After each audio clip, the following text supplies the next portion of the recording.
Êtes-vous vraiment sûr de connaître l'Odyssée d'Homère? L'Odyssée, c'est un récit qui a fonctionné comme une base culturelle pour les Grecs, un socle commun d'éducation, de valeurs et de références partagées entre toutes les cités grecques, pourtant politiquement divisées. Et quand je dis les Grecs, je parle des habitants du monde grec, soit un espace très vaste qui encercle le bassin méditerranéen. Donc ça va bien au-delà de la Grèce actuelle. Concernant Homère, l'auteur de l'Odyssée, on sait très peu de choses de lui, ni sa date de naissance, ni sa vie. La tradition en fait un Naède aveugle, originaire d'Ionie, qui aurait vécu au 8e siècle avant notre ère. Ah, et un Naède à l'époque, c'est juste un chanteur de poésie. Et cette biographie floue n'a pas empêché Homère d'être reconnu comme l'un des plus grands auteurs de l'histoire. On lui doit en partie le système moderne de la narration.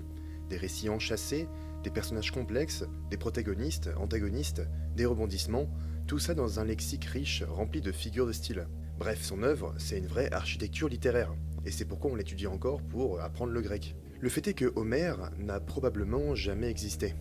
Enfin, vous vous foutez de moi, alors dites-moi que j'ai des visions. L'Odyssée et également l'Iliade, qui arrive juste avant, ce sont deux poèmes qui sont transmis à l'oral à la base. De nombreux chercheurs pensent qu'Homère, c'est en fait un nom regroupant plusieurs générations d'Aèdes, qui ont transmis, remanié et enrichi ces récits oralement, avant qu'ils soient fixés à l'écrit vers le 6e siècle avant Jésus-Christ. On parle même de questions homériques pour désigner ce débat, vieux de plus de 2 siècles sur l'existence et l'identité réelle de l'auteur.